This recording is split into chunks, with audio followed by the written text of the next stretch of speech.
ইসলামী ব্যাংকের বিরুদ্ধে বিএনপি সরকার হঠাৎ করেই নাটকীয় কাণ্ড ঘটাচ্ছে।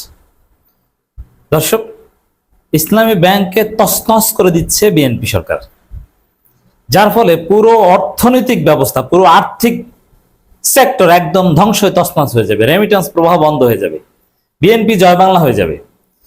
বিএনপি যে আসলে কতটা স্টুপিড সরকার, বিএনপি যে কতটা ধৈর্যের সরকার, মাথা মোটা সরকার, এদেরকে বুদ্ধি দেওয়ার মতো যে কোনো অর্থনীতিবিদ নাই।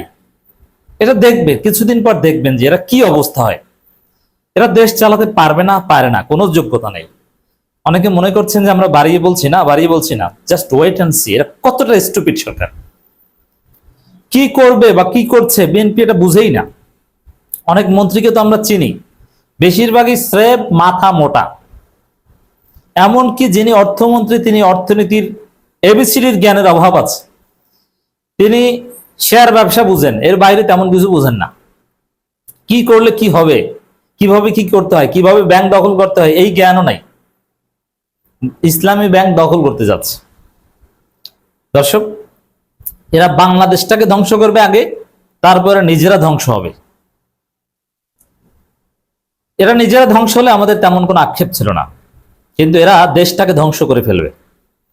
বাংলাদেশের অর্থনীতির জন্য এখন অশনি সংকেত, খুবই খারাপ অবস্থা। বাংলাদেশের ক্রেডিট রেটিং যদি দেখেন বি প্লাস, মানে খুবই খারাপ অবস্থা, যাতে কোনো আন্তর্জাতিক সংস্থা ঋণ দিতে রাজি হচ্ছে না এবং কোনো ইনভেস্টর বাংলাদেশের দিকে কোনো আগ্রহ দেখাচ্ছে না। এমন পরিস্থিতি বিএনপি তৈরি করেছে, যেটা ইউনূসের আমলে ভালো ছিল। বিএনপির জন্য ভাগ্য ভালো, তারা একটা সুন্দর অর্থনীতি পেয়েছে, কারণ ইউনূস অর্থনীতিকে স্টেবল করে দিয়ে গিয়েছিল। আর ইউনূস পেয়েছিল একটা ভঙ্গুর অর্থনীতি। বিএনপি সরকার ভঙ্গুর অর্থনীতি পায়নি। এখন সবকিছু এলোমেলো, একদম ভেঙে চুরে চুরমার করে ফেলছে এই বিএনপি সরকার। আমরা ভেবেছিলাম, আমি যদি এখনো বলি একই কথা, দিন শেষে বিএনপি কিছু করতে পারবে না, নিজেরা হোমাশা হয়ে যাবে, নিজেরা ধ্বংস হবে। কিন্তু at the end of the day বিএনপির কোনো খায়েশ পূরণ হবে না। বিএনপি ইসলামী ব্যাংক দখল করতে চায়, কিচ্ছু পারবে না, জাস্ট মারা খাবে। কিন্তু সেই পথে তারা যাচ্ছে। যেমন বিএনপি তত্ত্বাবধায়ক সরকার বাতিল করে ভুয়া ভোটার তালিকা তৈরি করে বিচারপতিদের বয়স বাড়িয়ে কে এম হাসানকে প্রধান উপদেষ্টা বানানোর জন্য কত কিছু করেছে, দিন শেষে কিছু পেরেছে? কিচ্ছু পারেনি। 111 এসে একদম বিএনপিকে ডলা দিয়ে, বুলডোজারের মতো ডলা দিয়ে এক প্রকার ধ্বংস করে দিয়েছিল। তারপরে ছাত্র জনতার কল্যাণে আবার বিএনপি জাগতে পেরেছে। তা বিএনপির অবস্থা হবে এইটা। এরা আকামের চেষ্টা করছে, কিন্তু আকাম করতে পারবে না। ইসলামী ব্যাংকের কিচ্ছু করতে পারবে না, দখল করতে পারবে না। বিএনপি ক্ষমতায় এসেই 2 দিন যেতে না যেতেই ইসলামী ব্যাংক দখল করার একটা উদ্যোগ নিয়েছিল। যেই বিশ্ব ব্যাংক IMF নিষেধ করলো যে এগুলো নিয়ে আগাম টাকাম করলে 1 পয়সা লোন পাবে না, তারপরে থেমে গেছে। এসালমকে পুনর্বাসন প্রকল্প থেকে থমকে দাঁড়িয়েছে। আমরা বলেছিলাম যে না, বিএনপি ইসলামী ব্যাংকের কিছু করতে পারবে না, করবে না, লাইনে এসেছে। কিন্তু এখন আবার দেখছে যে না, যেহেতু বিশ্ব ব্যাংক IMF সহ কোনো সংস্থায় লোন দিবে না, অতএব ইসলামী ব্যাংক দখল করি। তা লোন যেহেতু দিবে না, এখন চিন্তা করেছে মনে হয় লোন নিব এসালমের কাছ থেকে। এসালম যেসব টাকা পয়সা পাচার করেছে, তারা যদি ওইগুলো দেয় তাহলে কিছুটা লোনের কাজ হয়ে যাবে।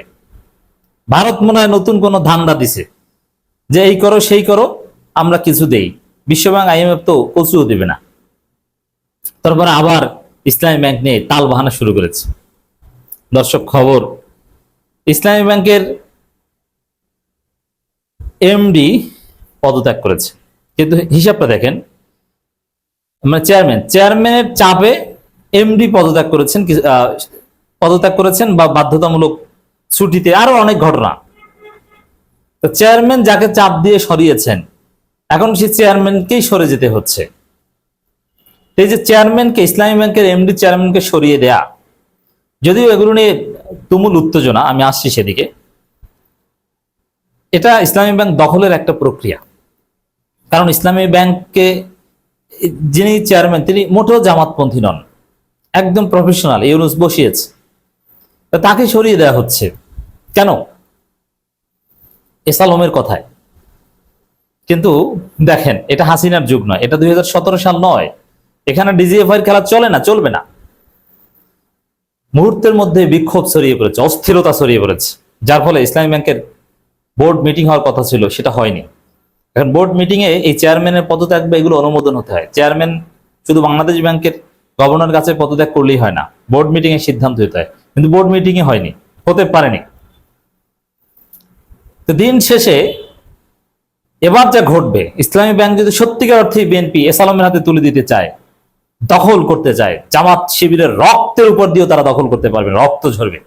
জামাত শিবিরের নেতাকর্মীদের উচিত রাজনৈতিকভাবে এটা মোকাবিলা করা। এগুলো নিয়ে কোনো চুদুর বুদুর চলবে না। ইসলামী ব্যাংক দখল করবে বিএনপি, কোনো আইনি পথ অমুক তমুক এগুলোর ধার ধারা যাবে না। রাজনৈতিকভাবে কোন দখলদার ব্যাংকের সামনে আসবে, মতিঝিলে দিলকুশায় ঢুকতে চাইবে, পিটিয়ে ওর পাশা লাল করে দিতে হবে।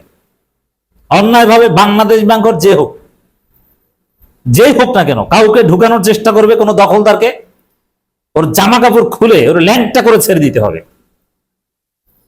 হ্যাঁ, এখানে জামাত কিন্তু অলরেডি আঙ্গুল বাঁকা করেছে। দর্শক, আরেকটা খবর বলি। একই দিনের ইসলামী ব্যাংকের উপর সরকার ও বাংলাদেশ ব্যাংকের হস্তক্ষেপের প্রতিবাদে মানববন্ধন। তো এখন মানববন্ধন শুরু হয়ে গেছে কুমিল্লায়, চৌদ্দগ্রামে, ঢাকায়, অমুক জায়গায় তমুক জায়গায়। জামাত শিবিরকে একদম স্পষ্টবাদী হতে হবে, বাংলাদেশকে ধ্বংস হতে দেয়া যাবে না। এই যে ব্যাংক সেক্টর যেভাবে দখল করছে, এভাবে করলে পুরো ব্যাংকিং সেক্টর ধ্বংস হয়ে যাবে। সম্মিলিত 5 ব্যাংক নিয়ে কিছুই করতে পারছে না, গ্রাহকরা টাকা পাচ্ছে না, আমানত ফেরত দিতে পারছে না, লিকুইডিটি ক্রাইসিস। সামনে বাজেট পাস করবে, এই বাজেট বাস্তবায়ন তো করতে পারবে না, বাজেট সাপোর্টারি লোন পাচ্ছে না, একটা ভয়ঙ্কর অবস্থা, রেমিটেন্স প্রবাহ থমকে যাচ্ছে। এই জায়গায় ইসলামী ব্যাংক নিয়ে তালবাহানা, পুরো ব্যাংক খাত ধ্বংস হয়ে যাবে। প্রবাসীরা রেমিটেন্স পাঠানো বন্ধ করে দিলে সরকারের হাতে হারিকেন ধরে যাবে, কিছু করার নাই। জামাত শিবির যদি এই জায়গা চায়, এই ব্যাংককে তারা মুহূর্তের মধ্যে ধ্বংস করে দিতে পারে। জামাত শিবিরের লোকজন যদি সিদ্ধান্ত নেয় যে এই ব্যাংকে তাদের অ্যাকাউন্ট রাখবে না, টাকা রাখবে না, একদম দেশ ধ্বংস হয়ে যাবে, পুরো ব্যাংকিং সেক্টর ধ্বংস হয়ে যাবে। বিএনপিকে পিটিয়ে মানুষ ক্ষমতা থেকে নামিয়ে দিবে। তো বিএনপি আগুন নিয়ে খেলছে, আর্থিক খাতকে অস্থির করে তুলছে। তো এই জায়গায় জামাত শিবিরের কোনো ছাড় দেওয়া উচিত হবে না, তাদেরকে জরুরি ভিত্তিতে মাঠে নামতে হবে, প্রত্যেকটা ব্যাংকের সামনে তাদের অবস্থান নিতে হবে। কোন দখলদার ঢুকবে, একদম তার পোশাক খুলে ফেলতে হবে, পিটিয়ে। পুলিশ দিয়ে দখল করাবে, ডিজিএফআই আনবে, আবার আনুক, গ্রেপ্তার করবে, করুক। বিএনপি সরকার তো গ্রেপ্তার শুরু করে দিয়েছে, এনসিপি নেতা তারেক রেজাকে গ্রেপ্তার করেছে, নাসিরউদ্দিন পাটোয়ারিকে গ্রেপ্তার করা এখন আইনগতভাবে বিএনপির এই পুলিশের জন্য, জাতীয়তাবাদী পুলিশ দলের জন্য বাধ্যতামূলক হয়ে গেছে। কারণ 1 নম্বর আসামিকে গ্রেপ্তার করেছে, নাসিরউদ্দিন পাটোয়ারিকেও তো এখন গ্রেপ্তার করতে হবে।